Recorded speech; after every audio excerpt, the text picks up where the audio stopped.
जय हिंद दोस्तों, कैसे हैं आप सभी। आशा करता हूं कि बहुत अच्छे हैं। दोस्तों, आज हम पढ़ेंगे हिंदी वर्णमाला का पार्ट नंबर 3। आज हमारी तीसरी क्लास है हिंदी वर्ण विचार की। और पिछली क्लास के अंदर हमने देखा था कि स्वर वर्ण दो प्रकार के होते हैं, स्वर एंड व्यंजन। हमने स्वरों को पढ़ना स्टार्ट किया था और स्वरों का हम वर्गीकरण कर रहे थे। पहले ये क्लियर कर देता हूँ कि ये क्लास आपको अच्छे से तभी समझ में आएगी जब इसकी पहली और दूसरी क्लास आप देखेंगे, है ना। पहला पार्ट और सेकंड पार्ट आप देखेंगे तब ये जाकर के बहुत ही अच्छे तरीके से आपको समझ में आने वाला है। चलिए स्टार्ट करते हैं। हमने कल कहाँ पे छोड़ा था हम स्वर पढ़ रहे थे और स्वरों का हम वर्गीकरण कर रहे थे। और वर्गीकरण में हमने देख लिया था कालमान, मात्रा काल और टाइमिंग के आधार पर स्वर कितने प्रकार के होते हैं, देख लिया था। ओष्ठाकृति के आधार पर स्वर कितने प्रकार के होते हैं, ये भी हमने देख लिया था। और हमने देख लिया था कि जीवा की क्रियाशीलता के आधार पर स्वर कितने प्रकार के होते हैं, वो भी हमने देख लिया था। यानी 3 वर्गीकरण हमने कंप्लीट कर लिए थे स्वरों के। आज हम पढ़ने वाले हैं चौथा वर्गीकरण। क्लियर कर देता हूं कि पहले हम स्वर लिखेंगे। आपको पता रहना चाहिए ना कि हम क्या पढ़ रहे हैं, है ना। भूल जाते हो आप। मैं आपको बता देता हूं, अपन स्वर पढ़ रहे हैं और जो 11 स्वर हैं उनको हम लिखेंगे और उनका हमारा वर्गीकरण चल रहा है। ए, आ, छोटी ई, बड़ी ई, ऊ, री, ए, आई, ओ और औ। मैंने आपके सामने 11 की 11 स्वर लिख दिए हैं और मैं यहाँ पे तीसरा वर्गीकरण आपके सामने लिखने जा रहा हूँ ना। तीसरा वर्गीकरण लिख देता हूँ। चौथा वर्गीकरण हमारा उच्चारण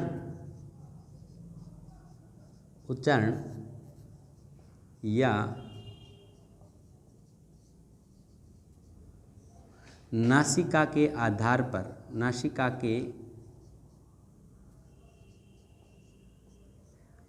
पर स्वर भेद। यदि कोई आपसे पूछे, ध्यान देना, उच्चारण या फिर नासिका के आधार पर स्वरों को कितने भागों में बांटा गया था। हालांकि मैंने आपको कल बता दिया था, आज तो आप ज्ञानी बने हुए हैं, कि उच्चारण या नासिका के आधार पर जो स्वर भेद होते हैं हमारे कितने प्रकार के होते हैं। स्वर 2 प्रकार के होते हैं। कौन कौन से होते हैं उनकी हम चर्चा करते हैं। ध्यान देना, एक होता है अनुनासिक। कौन सा भाई? अनुनासिक।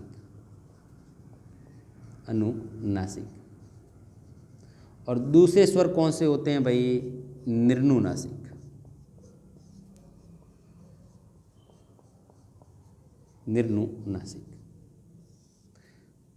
अब ध्यान देना, मैं आपको पहले बता देता हूं कि अनुनासिक किसे कहते हैं। ये जो चिन्ह होता है हमारा, ये अनुनासिक का चिन्ह कहलाता है। क्या, कौन सा चिन्ह कहलाता है? अनुनासिक का चिन्ह कहलाता है। हाँ, विशेष ध्यान देना, जिसे अपन क्या कहते आए हैं? चंद्र बिंदु कहते आए हैं। इस चिन्ह को आज के बाद में आपको क्या कहना है? अनुनासिक कहना है। क्या कहना है? अनुनासिक। बताओ, क्लियर है मेरी बात?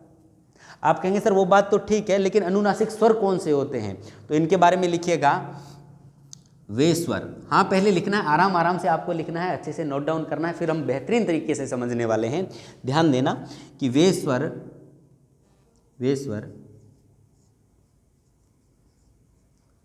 जिनका उच्चारण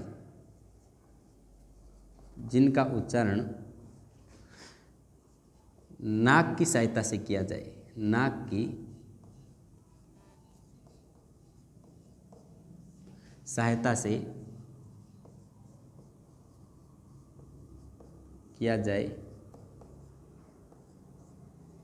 जाए, उन्हें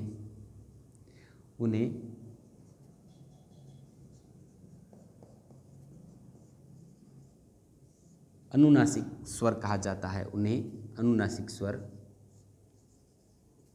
कहा जाता है। समझना इस बात को, एक बार इसको मैं रफ कर देता हूँ।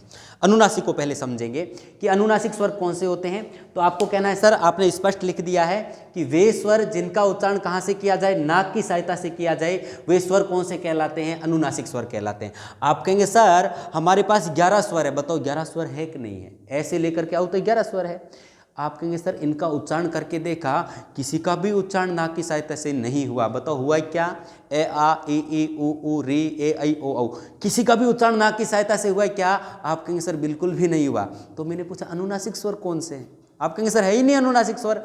अरे है, ध्यान रख लेना, ये जो मैंने आपको क्या दिया है निशान, इसको आज के बाद में क्या कहना है, अनुनासिक। यदि किसी भी स्वर के ऊपर ये वाला निशान लग जाता है तो आपको कहना है सर वो स्वर कौन सा हो जाएगा, अनुनासिक स्वर हो जाएगा। कैसे सर, लगा करके बताइए हमें, ध्यान देना। मैं यहाँ पे आपको लिख करके बताता हूँ भाई, आप तो ऐसे तो मानने वाले हो नहीं, चलो आपकी बात जो है मान लेता हूँ मैं ना।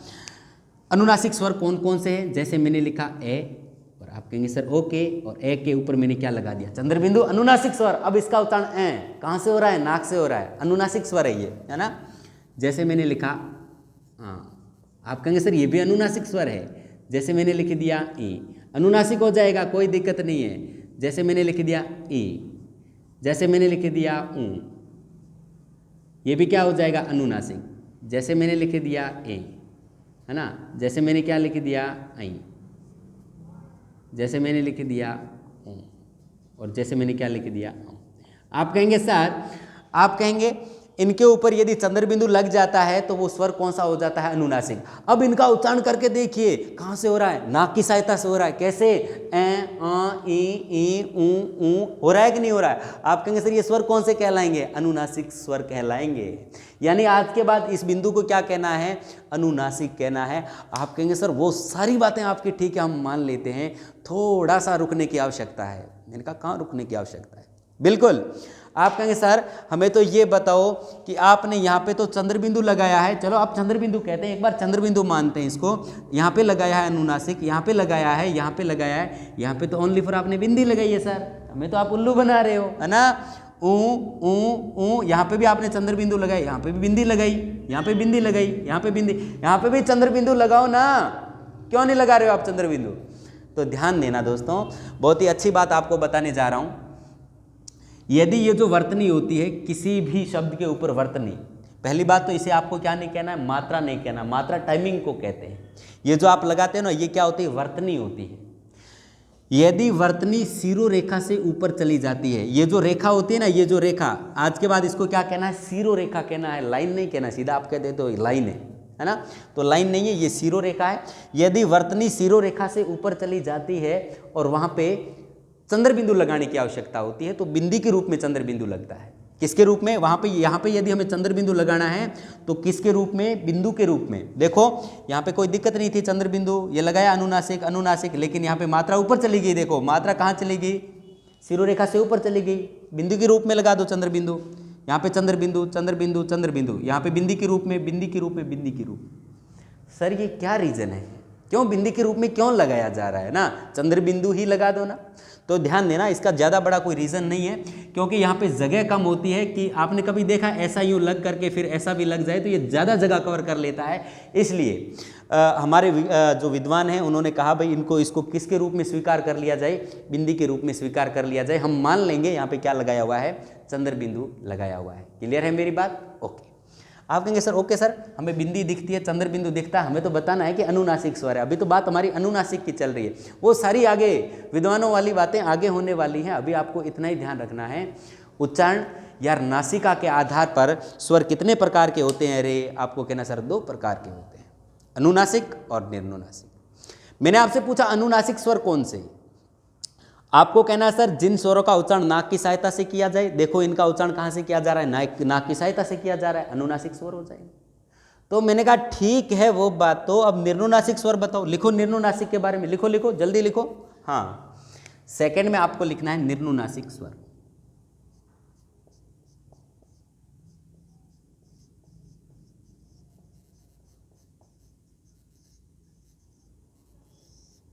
निर्नुनासिक स्वर लिखना है। निर्नुनासिक स्वर के बारे में कि वे स्वर या फिर जिन स्वरों का उच्चारण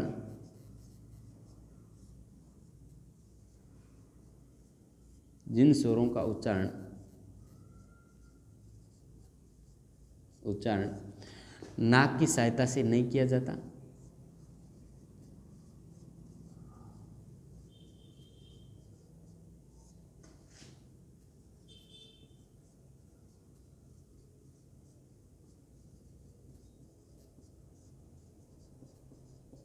नहीं किया जाता है,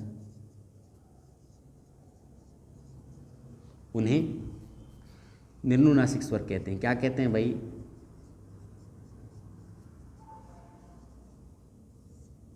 निर्नुनासिक स्वर।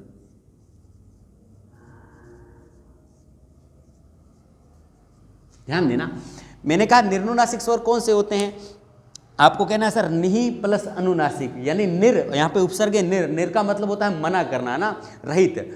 आपको कहना है सर जिन स्वरों का उच्चारण नाक की सहायता से नहीं किया जाता है उन्हें क्या कहते हैं? निर्नुनासिक। और जिनका किया जाता है नाक की सहायता है वो अनुनासिक, है ना, नासिका के अनुसार वो क्या हो जाएंगे? अनुनासिक। और जिनका उच्चारण नासिका की सहायता से नहीं किया जाता वो निर्नुनासिक। आप कहेंगे सर ठीक है, वो बात तो हमने मान ली, लेकिन हमें ये तो बताओ निर्नुनासिक स्वर होते कौन से हैं? बताने की कोई आवश्यकता नहीं है। ये सारे के सारे स्वर, इनका उच्चारण करके आप देखो, नाक की सहायता से किया जा रहा है क्या? ए आ ई, ये सारे के सारे स्वर क्या कहलाएंगे? निर्नुनासिक कहलाएंगे। यानी आपको निर्नुनासिक को ध्यान रखना है। और जिसके ऊपर अनुनासिक ये चिन्ह लग गया वो अनुनासिक स्वर बन गया, चिन्ह हटा लिया निर्नुनासिक बन गया। याद करने की आवश्यकता है क्या? आप कहेंगे सर बिल्कुल भी याद करने की कोई आवश्यकता नहीं है। ये वाला वर्गीकरण जो है हमारे दिमाग के अंदर क्या हो चुका है? फिट हो चुका है, कंप्लीट हो चुका है, एकदम अच्छे तरीके से हमें क्या हो चुका है कि याद हो चुका है। ध्यान देना कि मंजिल उन्हें मिलती है जिनके सपनों में जान होती है। मंजिल उन्हें मिलती है जिनके सपनों में जान होती है। पंखों से कुछ नहीं होता मेरे दोस्त, हौसलों से उड़ान होती है। आपको भी किससे उड़ान करनी है? हौसलों से उड़ान करनी है दोस्तों, है ना। तो ध्यान देना, यहाँ तक आप स्क्रीनशॉट लीजिएगा और इसके बाद आगे की हम चर्चा करते हैं। चलो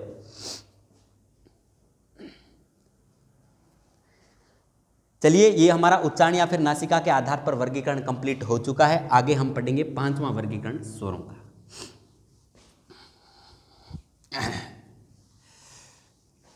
दोस्तों बता देता हूँ, यदि आपको अच्छे से समझ में आ रहा है तो आप कमेंट करके बताइएगा कि सर हमें बहुत अच्छे से समझ में आ रहा है। अगर नहीं आ रहा है तो ये भी बता दो ना, ताकि मैं क्लासें रोक दूं। भाई आपको समझ में नहीं आ रहा, मैं आपको पढ़ाए जा रहा हूँ, है ना, तो मैं क्यों परेशान हो रहा हूँ? यदि आपको आ रहा है तो आपको सर कंटिन्यू रखिएगा, हमें बहुत अच्छे तरीके से समझ में आ रहा है ना। अब हम जो है हिंदी से नहीं डरने वाले हैं, तो मुझे भी मोटिवेशन मिलेगा और मैं भी आपके लिए क्लासें जो है कंटिन्यू रखूँगा।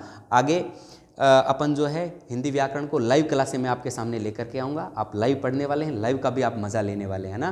तो आप चैनल को ज़्यादा से ज़्यादा लाइक करें, शेयर करें, सब्सक्राइब करें। हाँ, सब्सक्राइब करना है, शेयर करना है बहुत सारा, है ना, ताकि आपके जो साथी हैं, आपके मित्र जो हैं, आपके भाई बहन जो है, उनको भी इस क्लास का लाभ मिले, है ना।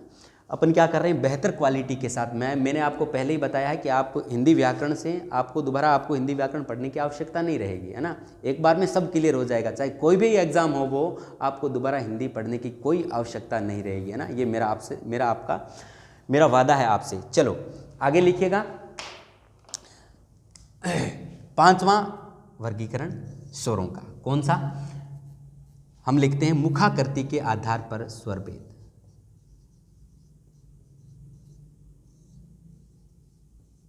मुखाकृति के आधार पर स्वर भेद। यदि कोई आपसे पूछे मुखाकृति के आधार पर स्वर कितने प्रकार के होते हैं रे, आपको कहना है सर 4 प्रकार के होते हैं।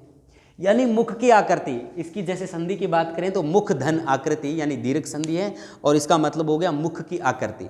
हमारी जो मुख की आकृति है, यानी जब हम 11 स्वर है इनका हम उच्चारण करते हैं तो टाइमिंग के आधार पर तो ये 2 प्रकार के होते हैं, यानी इसमें कितना टाइमिंग लग रहा है। होठों की आकृति के आधार पर भी ये 2 प्रकार के होते हैं। जीभ के हिलने के आधार पर ये 11 स्वर 3 प्रकार के होते हैं। आपको कहना है सर उच्चारण या नासिका के आधार पर ये 2 प्रकार के होते हैं। लेकिन पांचवा वर्गीकरण कर रहे हैं मुख की आकृति के आधार पर, यानी मुख कितना खुला रहता है, कितना बंद रहता है, कैसे रहता है ना, इसके आधार पर ये मुखाकृति के आधार पर ये स्वर कितने प्रकार के? 4 प्रकार के। आप कहेंगे सर है कौन कौन से? लिखिएगा कौन कौन से होते हैं मुखाकृति के आधार पर भेद। एक होता है समृद्ध। कौन सा भाई?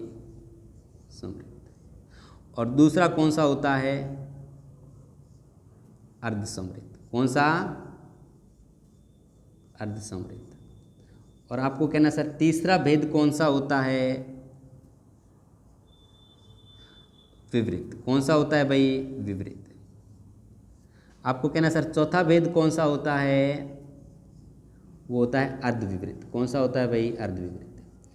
अब ऐसा नहीं कि पहला कौन सा है दूसरा कौन सा, आपको तो बस नाम याद रखना है, संवृत्त, अर्धसंवृत्त, विवृत्त और अर्धविवृत्त।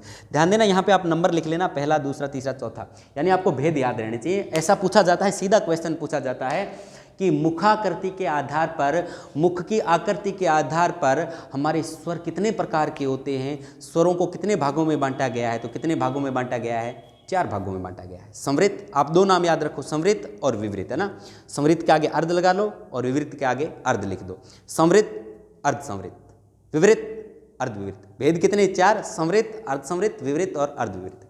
देखना, आप कहेंगे सर संवृत्त का मतलब क्या होता है, ये जो संवृत्त है इसका शाब्दिक अर्थ क्या होता है, इसका शाब्दिक अर्थ होता है बंद। इसका शाब्दिक अर्थ क्या होता है, बंद।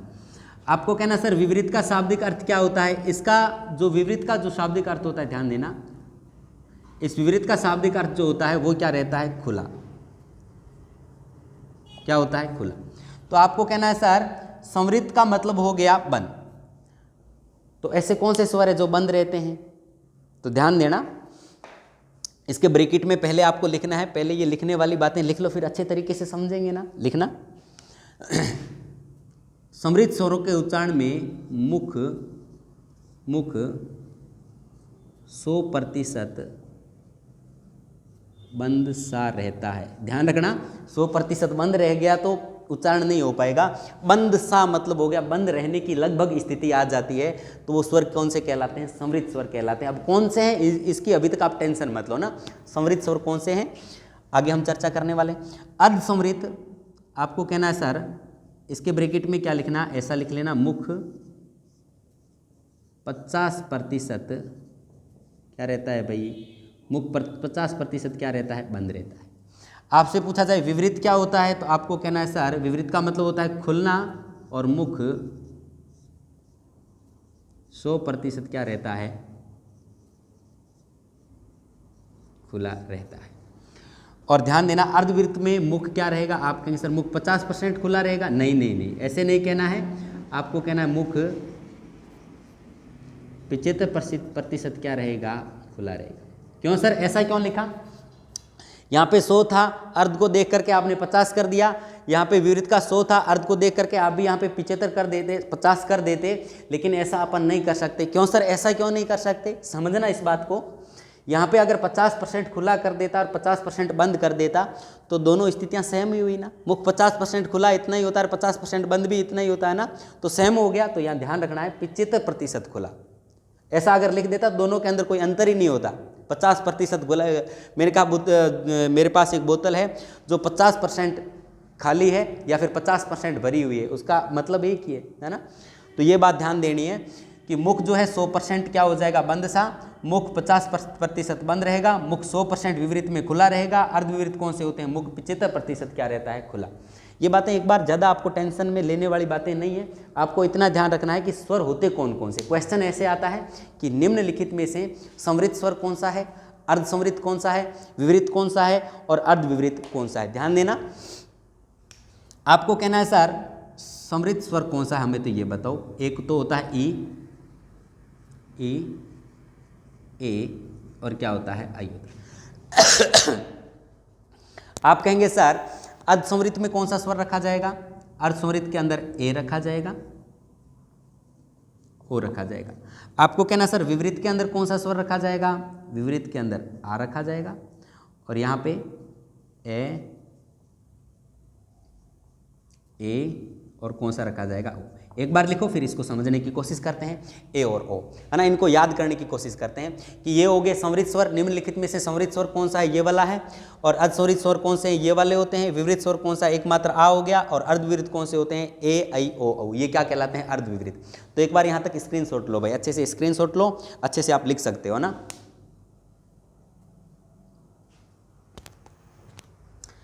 चलो अब हम क्या करते हैं, थोड़ा सा याद करने की कोशिश करते हैं। आप कहेंगे सर याद कैसे करेंगे, देखना कोशिश करता हूँ, हम तो कोशिश कर सकते हैं भाई, बाकी तो आपको ही करना होता है, मेहनत आपको करनी पड़ेगी, है ना। मैं बार बार कहता हूँ, ऑफलाइन भी कहता हूँ और ऑनलाइन आप सबको कह रहा हूँ कि हम तो सिर्फ और सिर्फ आपको बता सकते हैं, तरीका जो है आपको बता सकते हैं, कोई किसी चीज़ को आसान बना सकते हैं, हिंदी व्याकरण को आसान बना सकते हैं, लेकिन पढ़ना आपको पड़ेगा, रिवीजन आपको करना पड़ेगा, मेहनत आपको करनी पड़ेगी भाई, ध्यान देना है आपको, है ना। आप कहेंगे सर संवृत, अर्धसंवृत, विवृत और अर्धविवृत स्वर जो है हम याद करें क्या? बिल्कुल याद करें। आपको क्या करना है, मुखाकृति के आधार पर 4 प्रकार के होते हैं स्वर, 2 नाम याद रखने, संवृत और विवृत, 2 ही नाम याद रखने, इनके आगे अर्ध लगा दो, संवृत, अर्धसंवृत, विवृत, अर्धविवृत, हो गया काम। ओके, ध्यान देना, आपको कहना सर एक याद रख सकते हैं, विवृत को याद रख सकते हैं क्योंकि अकेला एकमात्र ऐसा स्वर है जिसके उच्चारण में मुंह क्या हो रहा है, पूरा का पूरा खुल रहा है, एकमात्र एक ही स्वर है और वो कौन सा है? आ। कौन सा है? आ।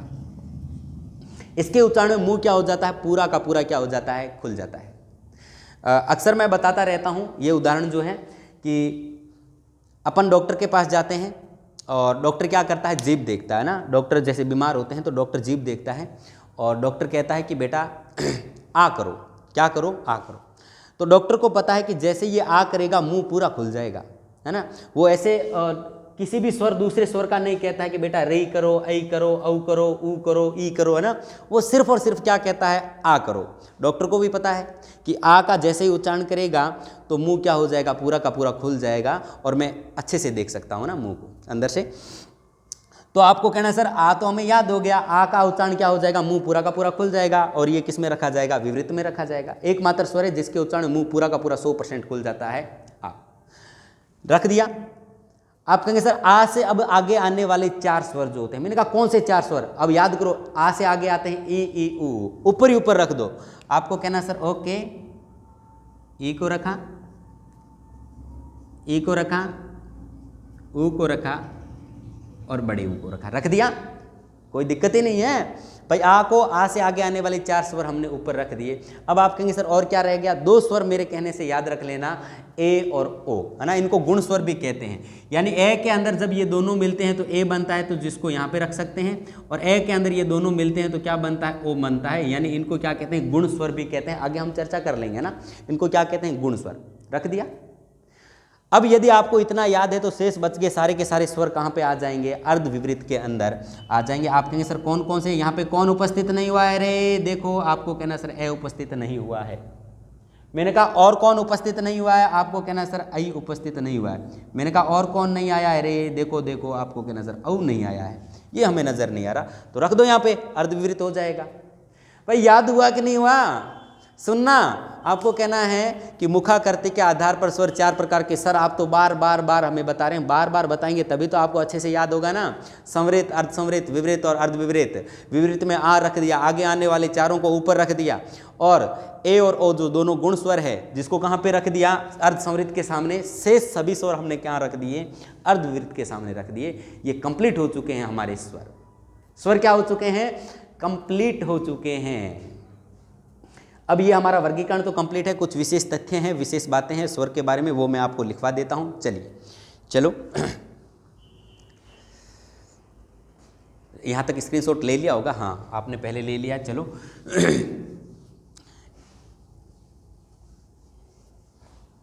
विशेष लिखना, विशेष बातें हैं स्वरों के बारे में जो लिखनी है।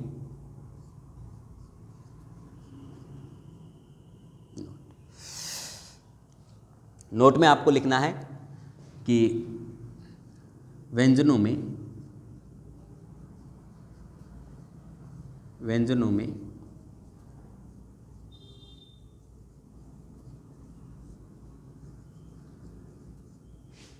10 स्वरों की मात्रा लगती है।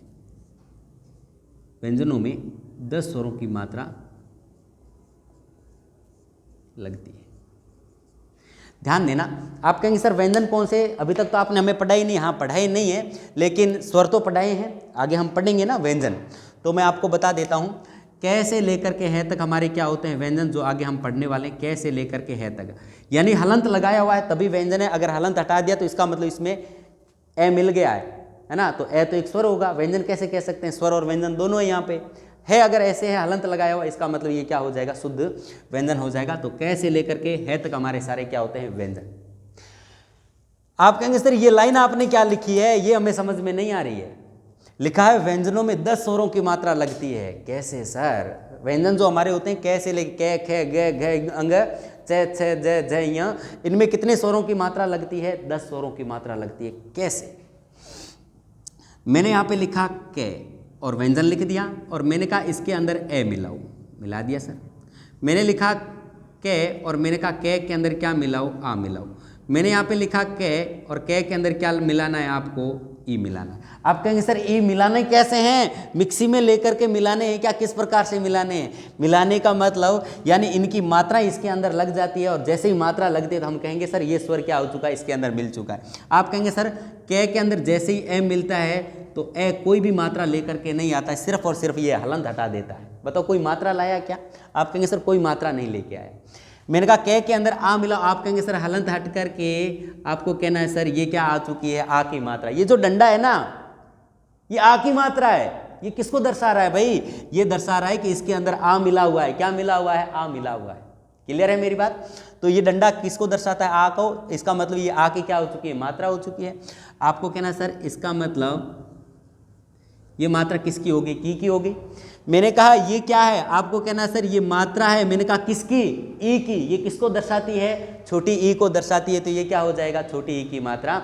तो ध्यान रखना हमारे पास 11 स्वर है। आप कहेंगे सर 10 स्वरों की मात्रा कैसे लगती है, ये हमारे क्लियर नहीं हो रहा।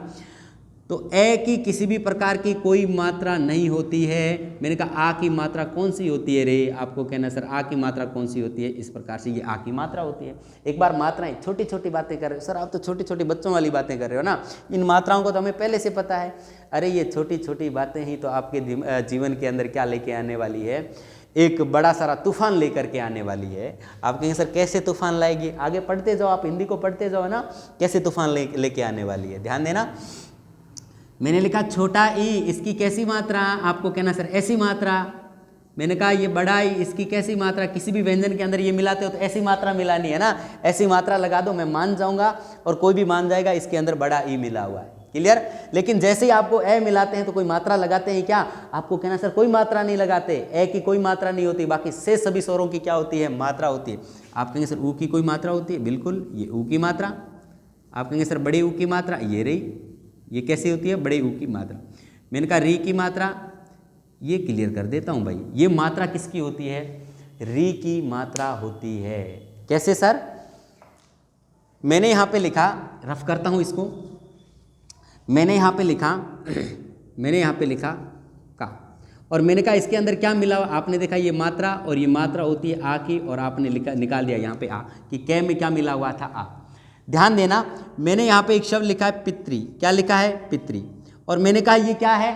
आपको कहना सर ये रे नहीं है। मैंने कहा तो क्या है? आपको कहना सर ये रे नहीं है। आज से पहले हम क्या समझते थे? रे समझते थे। आज के बाद आपको रे नहीं समझना है, ये री की मात्रा है और इसका उच्चारण होना चाहिए पितरी। कैसे होना चाहिए? पितरी। मैंने कहा इसके अंदर इसको अलग कर सकते हो। आपको कहना सर जैसे ये लिखा हुआ है तय को हलंत करो, ये री की मात्रा है, ये री को दर्शाती है, यहाँ पे री छुपा बैठा है, रे नहीं मानना है आपको। क्लियर? ये बहुत ही शानदार अच्छी सी बात मैंने आपको बताई है कि ये रे नहीं है, ये क्या होता है? री होता है ना। जैसे मैंने यहाँ पे एक शब्द लिखा है कृपा। क्या लिखा है? कृपा नहीं कहना है, री का उच्चारण करो। यहाँ पे पे के अंदर आ मिला हुआ है, आ का उच्चारण कर रहे हो, आ, तो इसका भी री उच्चारण करो, कृपा। आपको कहना सर ये क्या नहीं होता? रे नहीं होता, ये हमेशा क्या होता है? री होता है। तो ये मात्रा किसकी होती है? री की मात्रा होती है।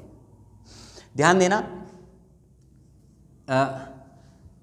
री के बाद में क्या आता है भाई? आपको कहना है सर ए आता है। री के बाद में क्या आता है? ए आता है, जो ए की मात्रा एक होती है। आपको कहना है सर आई होता है, इसकी मात्रा जब मिलता है तो कितनी लगती है? 2 लगती है। ये जो होता है ओ होता है, इसकी मात्रा ये होती है। ये होता है औ, इसकी मात्रा कितनी होती है? 2 होती है। क्लियर है मेरी बात? यानी आपके सामने मैंने कितनी मात्राएं लिखी हैं? 1 2 3 4 5 6 7 8 9 10। आपके सामने मैंने 10 मात्राएं लिखी हैं। यानी ए की कोई मात्रा नहीं होती है, इसलिए ए को क्या कहा जाता है भाई? उदासीन स्वर कहा जाता है। लिख लेना भाई, ए कौन सा स्वर कहलाता है? उदासीन स्वर कहलाता है। कभी कभार पूछा जाता है कि निम्नलिखित में से उदासीन स्वर कौन सा है, तो कौन सा हो जाएगा? ए हो जाएगा। क्लियर है मेरी बात? आशा करता हूं कि आपको बहुत ही अच्छे तरीके से समझ में आ चुका है हमारे कै से लेकर के है तक जो व्यंजन है उनमें कितने स्वरों की मात्रा लगती है। 10 स्वरों की मात्रा लगती है, ए की कोई मात्रा नहीं लगती है। यहां तक आप मात्राओं का स्क्रीनशॉट लीजिएगा।